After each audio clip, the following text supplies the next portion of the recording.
thank you very much to the Catchment Network for having me here today. I'm delighted to come and talk to you about the nature repair market. So I do have some beautiful slides. I hope you'll be able to see a bit later, but for now it'll be just me. So first of all, I'd like to acknowledge that I'm talking to you here from Ngunnawal country, and that I'd like to acknowledge the elders past and present, any First Nations people who are here today, and give my thanks to them for their care for this beautiful place. The nature repair market will be the world's first legislated voluntary national biodiversity market. And there are elements of those markets already in Australia and overseas, but this will be the first one that's nationally legislated. It's going to allow landholders to, including First Nations people, to be compensated for repairing and protecting nature on their land. And it will allow investors to invest in nature within a regulated framework and with scientific integrity. It's also intended to bring private investment into nature repair in Australia, but it's not intended to prevent or replace government investment in nature, but to add to it. So the objectives of the nature repair market are set out in the Nature Repair Act of 2023. And those objectives are to promote the enhancement and protection of biodiversity and native species in Australia, and to help Australia meet its international obligations under the Global Biodiversity Framework. It's also intended to contribute to the broader goal of having no new extinctions, and to promote engagement and cooperation between market participants.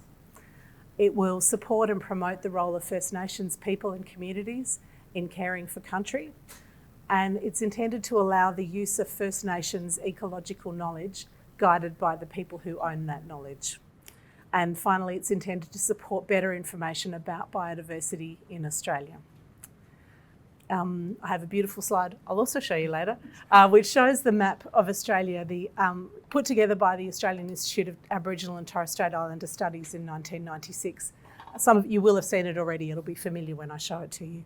And that shows the sort of diversity of Aboriginal Australia. And the interests of First Nations people and communities are at the heart of the nature repair market. And so First Nations people will be able to participate in the market in a range of different ways. They will be able to co-design relevant methods for our market.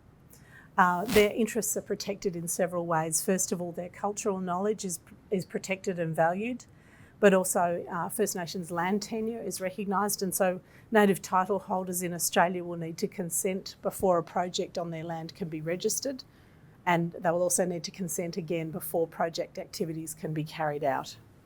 And finally, some of our integrity standards and our instruments for the market can include Indigenous ecological knowledge. So who can participate in the nature repair market? Well, all landholders in Australia, including First Nations people, people who own land freehold or on Crown land, but it's relevantly to you, it's not just land, but it's also water. So projects can be on land, on inland waters like lakes and rivers, in marine and coastal environments out to the 12 nautical mile mark, and in Australia's external territories. So there'll be a wide range of places and spaces in which nature repair projects can be carried out in Australia. The area of a project, the Act doesn't set a minimum or maximum area for a project, so they will be all different shapes and sizes. I might take your question at the end if that's okay. Oh, can you not hear? Is this better? Thanks very much. Yes, and so some methods may require a plan to be submitted with the project, and as I said, there's no maximum or minimum area for a project set out in the Act, but some of these methods will set out a project size for that type of project. So coming now just to talk you through how the nature repair market will work. First of all, a landowner or someone with the permission of the landowner will come to the Clean Energy Regulator and seek to register a biodiversity project. And once you've registered, well, the project must be aimed at enhancing or protecting biodiversity and native species in Australia. It must be consistent with an approved nature repair market method. And then as long as all of the requirements in the Act are met, then the Clean Energy Regulator can register that project.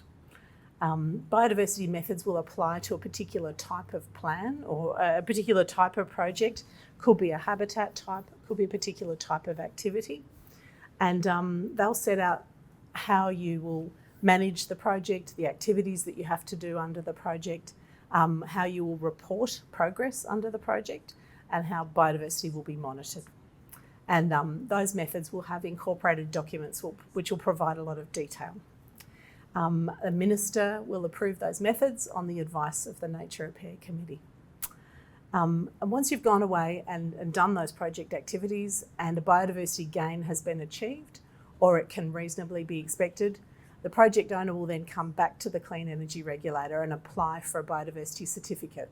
And that certificate will have one certificate issued per project, and those certificates will be tradable personal property. And they will have, the certificates will list key attributes of the project so that people will be able to compare different projects and decide they're interested in that particular habitat type or a particular threatened species or a particular type of activity. So that's, there are several reasons that we chose to adopt a one certificate per project approach.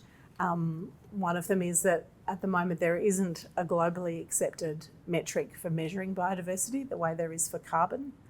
And then biodiversity outcomes are inherently complex, and so they encompass a large range of interacting factors, and they provide, and so picking a 1 square metre block doesn't give you an idea of what's going on across the entire project. So one certificate per project was the choice made. The Act provides that if there's serious biodiversity reversals as a result of a flood or a bushfire or a drought or a pest attack or some other event, the project owner must notify the regulator within 60 days. So some of the really important parts about the scheme are that its integrity and its transparency. And we think that the integrity comes in two sort of varieties. One is the sort of legal integrity of the market, and the other is the scientific integrity of the market, and both are very important.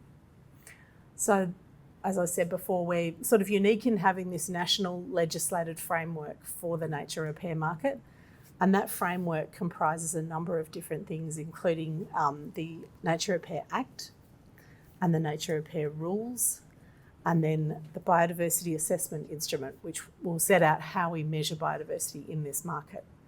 And the principal legislation, the Act, was passed in December 2023. We're hoping to make the Nature Repair Rule later this year, and the Biodiversity Assessment Instrument is also expected shortly. We'll also have a series of public registers to track the ownership and transfer of projects and certificates. So this, if you'd like, I'll just take you through what I've talked about because it'll be a little clearer once I talk it through with some slides. So this is the who can participate slide. Landholders, including First Nations people, all the locations that projects can be on. Area of a project might be set out in the method, isn't set out in the Act, and project plans will be required to be submitted for some projects. And this is talking through again how the market will work. First, the biodiversity project is registered. It must be consistent with an approved nature repair market method. And then once the project is showing that biodiversity gain, we will, the Clean Energy Regulator will decide to issue a biodiversity certificate. And here's the integrity and transparency piece I was just talking about. The Act, the rules, and the BAI, Biodiversity Assessment Instrument, are the legal framework, together with those public registers, which will enable anyone to see who owns a project and who owns a certificate. And then there are compliance and assurance mechanisms also in the Act, which mean that they're going to ensure that the project delivers as it's expected to, and it provides for advice, powers for advice, audits, reporting and notification sit with the Clean Energy Regulator so that they can ensure that those outcomes are achieved. And then the scientific integrity I talked about comes from the independent scientific advice that's been involved in developing the market so far and will be going forward as well. So we have been running some pilot programs for several years with the help of the Australian National University, but we're also working with a number of other educational institutions in developing methods And we've had a group called the Biodiversity Assessment Expert Reference Group who helped advise on the measurement of biodiversity and the development of the Biodiversity Assessment Instrument.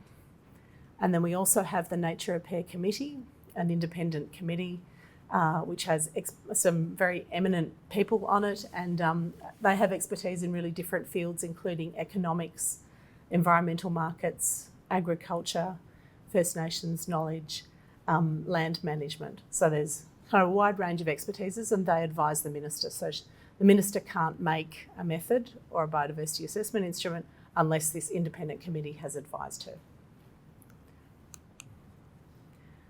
So talking a bit more about measuring biodiversity in the nature repair market, this biodiversity assessment instrument will set out the requirements for how methods assess and describe biodiversity in a standardised way, and it will enable people wanting to do a project to have a consistent framework for describing biodiversity. And then buyers of a certificate can also use this information to judge which aspects of the project are most important to them. Methods will interpret and embed this biodiversity assessment instrument, and someone who's developing a project won't ever have to deal with this biodiversity assessment instrument. Only method developers will. If you're doing a project under this market, you'll just have to deal with the method document.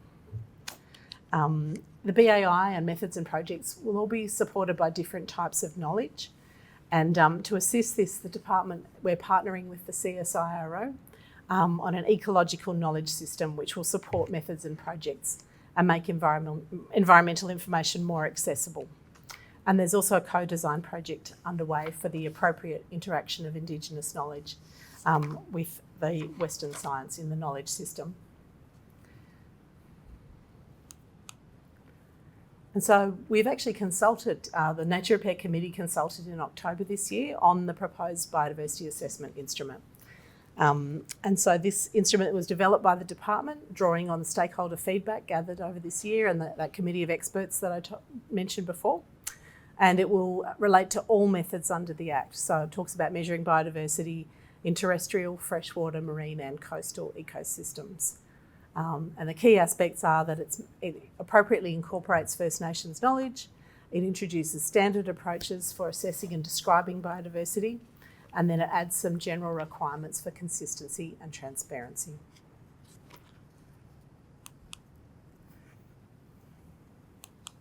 Oops.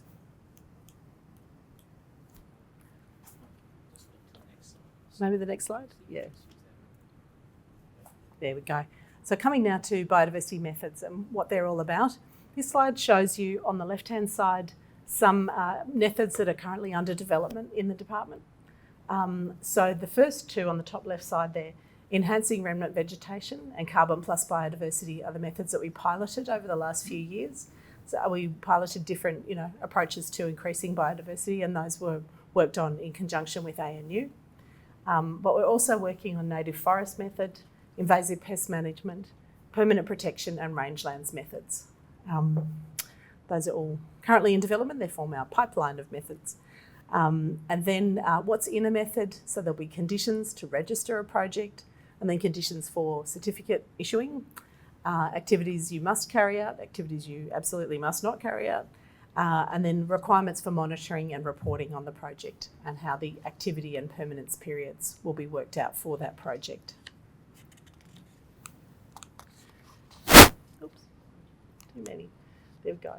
And so the first method for the market was also consulted on in October this year. And the first method is the replanting native forest and woodland ecosystems method. And that supports the replanting of native forest and woodland ecosystems on cleared land in our intensive use landscape. So that's mostly to the south east and southwest of Australia. It's designed to enable this method to be stacked with the environmental plantings method under the ACU scheme. And it, as I said, builds on that carbon plus biodiversity pilot that we've been trialling and was developed collaboratively with experts and stakeholders. So talking now a bit about that pilot program, which has given us some really valuable information about ways to improve biodiversity. So the Carbon Plus Biodiversity pilot, we tested the concept of buying and selling carbon and biodiversity.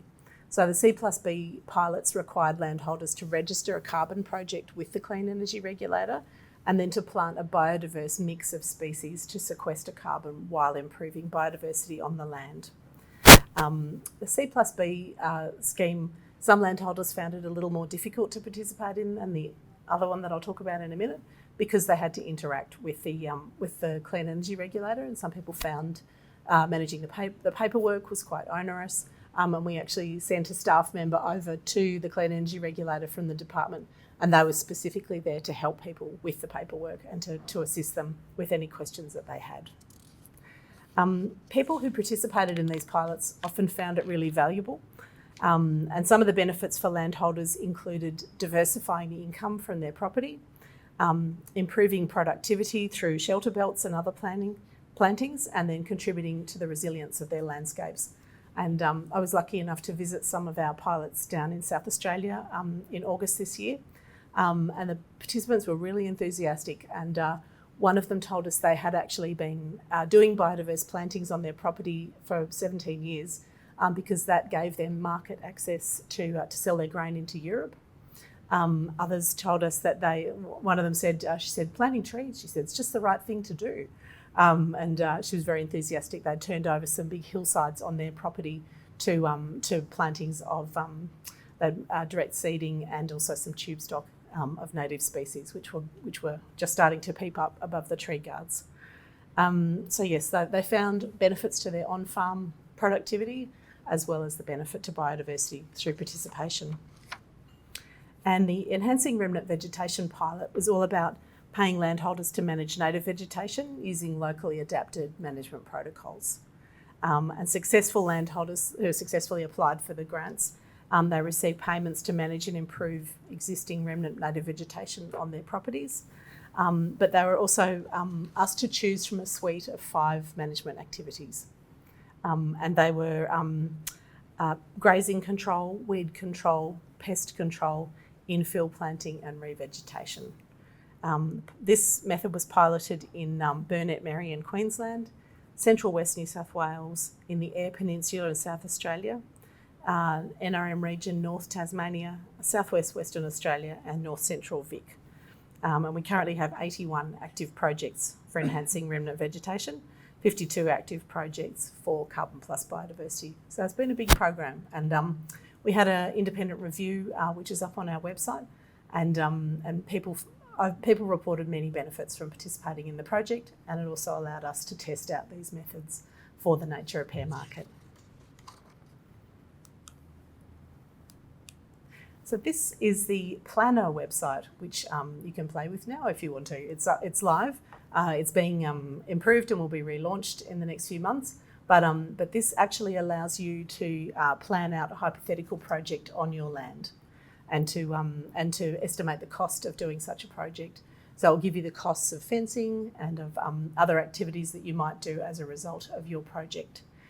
So it's a free online tool, and the costs of doing a project will vary based on project-specific characteristics. So this is a good one to look at. There's another feature which you can't really see with what's on screen, but it's a marketplace, and we hope that in the future the marketplace will become a place where people seeking to do projects and people seeking to buy or to invest in projects can come together. So that's one feature, but yes, go and have a look because it's really fun. This slide just tries to give you a bit of an overview of environmental markets in Australia. And it comes out of a presentation I did to Landcare a while ago, and at the end of it, one of the listeners, he put his head in his hands. He said, "Catherine, you've talked about environmental markets, you've talked about biodiversity markets, you've talked about carbon markets. How does it all fit together?" This is how it all fits together. So under the big umbrella term of environmental markets in Australia, we have the carbon market, which you might be familiar with already. We have water markets, and the biggest of these obviously is the Murray-Darling water market. And then there are nature markets and schemes throughout Australia. So you can see, I'm sorry, it's not as clear as it might be. In the middle block, down the bottom left, there are private voluntary biodiversity schemes. There are state-based compliance biodiversity schemes, and there are private voluntary water quality schemes like the Reef Credit Scheme. And then we have our legislated scheme, the nature repair market there. But also, really importantly, down the bottom, if you can read the small writing, are some of the other people and organisations that will make the market work as well. And those include project developers, brokers and traders, people who estimate environmental accounts, ecologists who provide expert advice, and suppliers of seed and tube stock in native plants. We'll need all of those together with the landholders and the buyers for the market to work. So this slide's a bit exciting for me because when I arrived at in the department, the yellow dot hadn't even moved to the first circle there, and now we're almost all the way across. So this is the current status of where things are at with the nature repair market. So in December 2023, the Nature Repair Act was passed. And then July 2024, the Nature Repair Committee was established. We've been consulting on rules and instruments with a number of stakeholders kind of through 2024, but we've had formal consultation on that statutory rule in September 2024. And in October, we've had the Nature Repair Committee consulted on the first method and biodiversity assessment instrument for the market. We're now where the yellow dot is, where the Nature Repair Committee will consider the BAI and the method, and then they'll provide advice to the Minister. And then the Minister will decide whether to make those instruments. She'll sign them and make them into law. And once that's done and she signs another instrument, then the scheme can open for applications. We anticipate that'll be early in 2025. So that is the nature repair market. And this email address here is one if you would like to if you'd like to sign up to our mailing list and be kept informed about what's going on with the nature repair market, please send your email to naturerepairmarket.gov.au and we will sign you up. Thanks.